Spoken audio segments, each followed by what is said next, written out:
Thank you, Long. Just for everybody's benefit, Long put me last because I have less to say than everybody else. So I'm here to make up the time. I just want to say these presentations have been absolutely stunningly fascinating, and very rewarding. And I think they look at a very complex set of phenomena from a multifaceted point of view. And that's exactly right. That's what we should do. There is no single lens.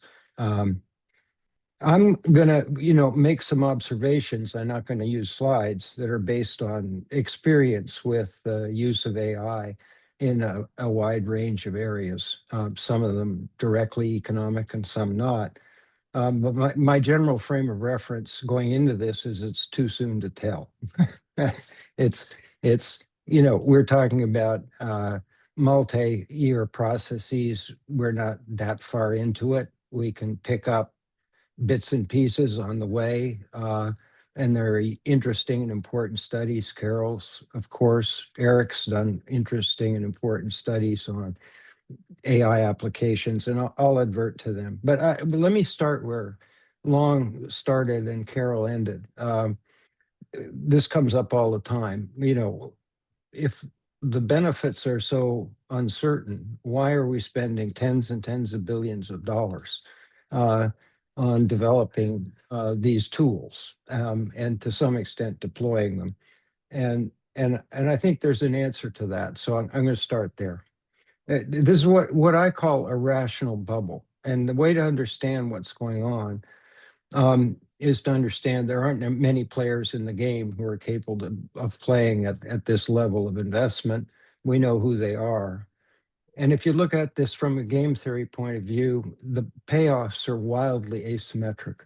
I mean, the costs of failing to stay with the game are so large compared with the potential cost of overestimating a little bit that the major players, whether they're in China or the United States, operating on slightly separate playing fields, are going to err in the direction of not losing the game, and that means they're going to invest and run the risk of.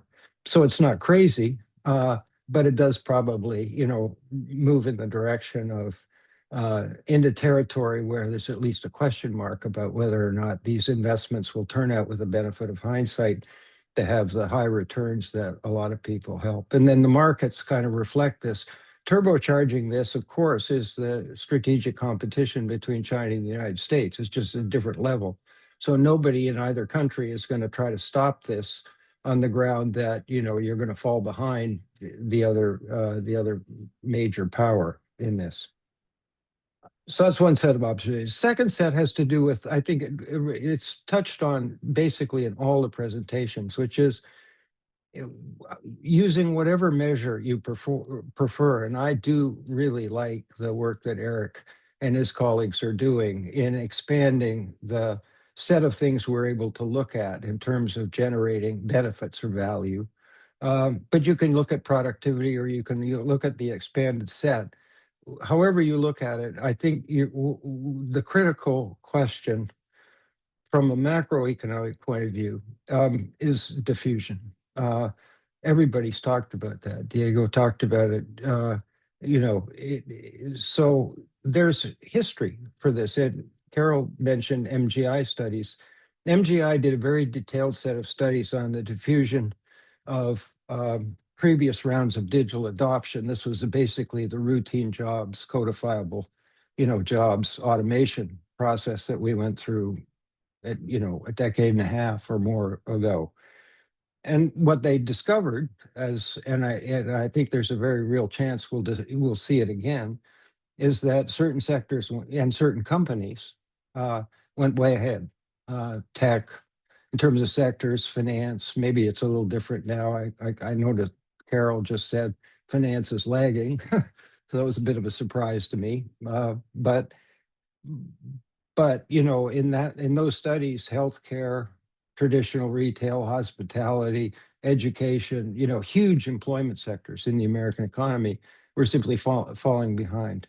And I think the hope is, now there's some characteristics of AI technology that suggest that won't necessarily happen again, but I think it's an open question. But what's not an open question is if we're going to get widespread benefits and benefits that produce, at least nudge things in the direction of equality as opposed to inequality in terms of incomes and wealth, the diffusion process is crucial. And my view, for what it's worth, is that this is not going to be something that we can rely entirely on the market system to do by itself. That is, this is an area where you need public-private partnerships. Skeptical of the forecasting. I talked to a group of labor economists about a year ago in Milan, and they wanted to know what the ultimate impact of AI was going to be. And I said, there's lots of interesting, important things to do, like steering AI away from what Eric calls the Turing trap, with an excess of automation and a reasonable balance between automation and machine-human collaboration. All of those things are legitimate. But I said, look, I mean, at least in the business sector, there's millions of entities sort of out there trying to figure out how to use this in a productive way, whether they have to change business models or just automate certain aspects of tasks. And I said, if they haven't figured it out, it's not very likely you're going to figure it out before they do. And the second observation is, even if you freeze frame the current technology, and you can figure it out, which I've already expressed skepticism in, the toolkit is getting larger and more powerful every week or month. And so you're shooting at a kind of moving target. So I'm a little bit, you'll forgive me, I'm a little bit in the, we're going to have to wait and see how this works. Having said that, I think there's really exciting developments. So one of the things that I've tried to stay focused on is the impact of AI in science. So you can see it clearly in biomedical and life sciences, in part because of the AlphaFold work that Demis and John Jumper got the Nobel Prize for. But you see it, starting to see it everywhere in science, in material science, in physics,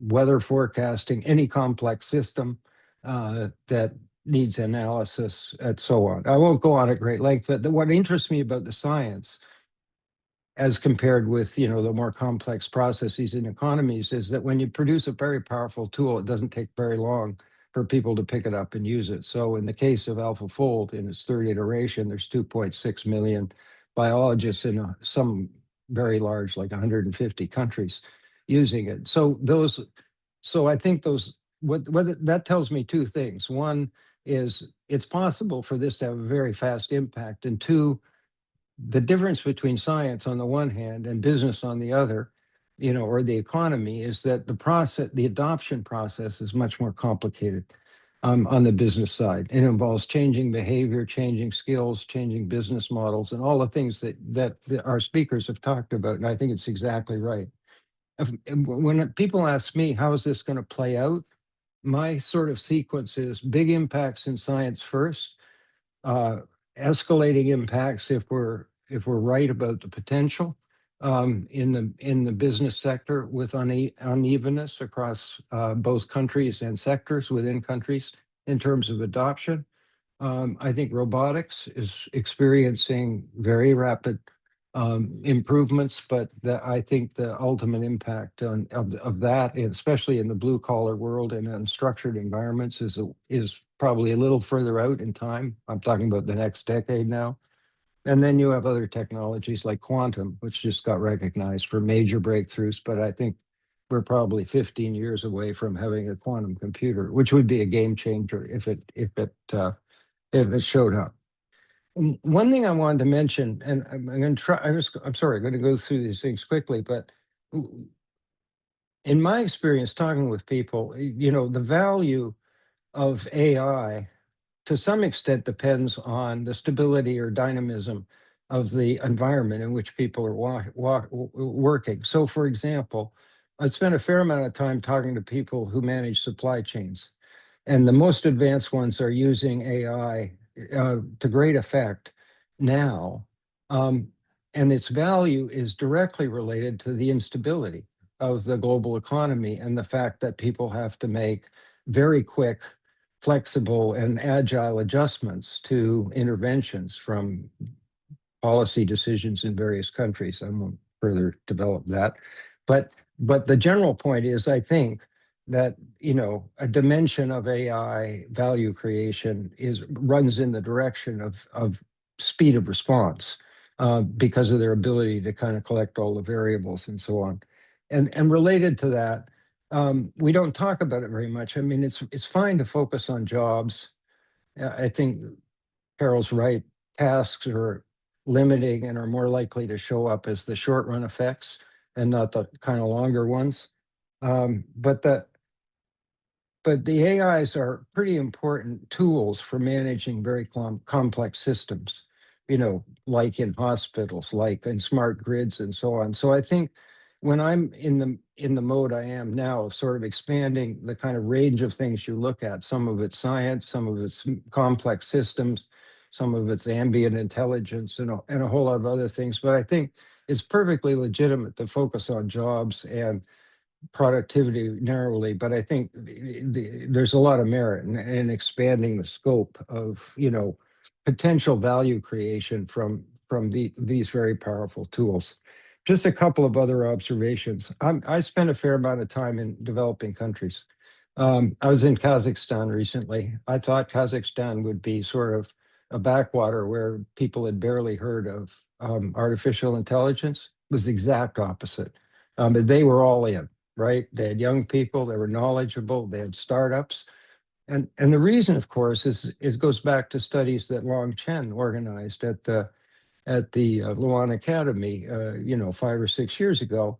And that is, these technologies are enormously powerful in closing informational gaps, in producing inclusive growth patterns, in bringing people who are otherwise blocked out using traditional channels of financial services. So I think you all have heard about this, and there's been a lot of development. It's spreading all over the world now. FinTech, AI-based, data-based credit, and so on. And so that's another dimension of value creation that I think is incredibly important. And again, just expands the array of things. I'm trying to be fairly brief here. So that's most of what I wanted to say. I finally, I would like to support this notion of, sort of thinking about intangible assets that Carol mentioned. If you look at any big stock index like the S&P 500 and go back 25 years, 80% of the value, asset value, is intangible assets. That number is now 20%, and the other 80% are intangible assets, which we do a dreadful job of measuring. In the work that many of us have done in development, it's pretty clear the development process is driven in very significant part by the creation of intangible assets. Some of them are closely correlated with human capital and so on. And so I think pushing in that direction, and building conceptual frameworks, or what we would call models, in the United States, where we are able to measure these things well enough so we can put them in a model, and then understand that that's part of the value creation process. It's essentially part of the assets.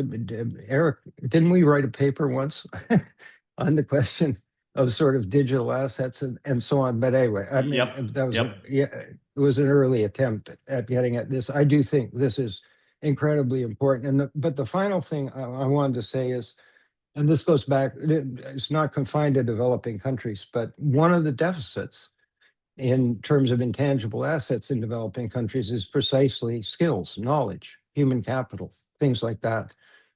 My view of LLMs, among there are many applications, it is the one I keep coming back to, whether you're in education or in the economy, is an incredibly powerful learning tool. And I think there's growing body of evidence that, if used properly, as opposed to as a substitute for actually acquiring cognitive skills in the context of education, you can dramatically shorten the period and increase the efficiency of the process of acquiring skills. And that these skills then become the intangible assets on which you build the going forward characteristics. I mean, one example of this goes back to a study Eric and his colleagues did of this customer service operation, where the effect of the AI trained on thousands of hours of audio, you know, with customer service agents interacting with customers, there was a really fairly large effect. But the biggest, Eric, if I get this wrong, correct me, but the biggest effect was on the less experienced customer service agents, you know, Yes. which you less experienced and less skilled. Yep, exactly. less experienced and less skilled. So you can argue, you can see that in two ways, and they did in both in the paper. You can see it as an assistant who makes up for your, you know, insufficient skills, or you can say it's a way to accelerate your trip down the learning curve, so that if after you've done it for a while, you can, you know, you're better off.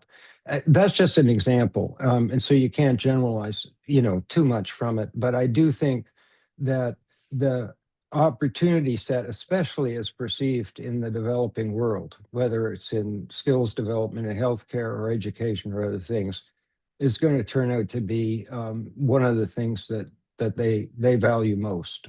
It really is incredibly valuable in that context. So those are my kind of summary observation. I'll just conclude by congratulating the people who made, you know, major presentations that were spectacularly informative. Thank you.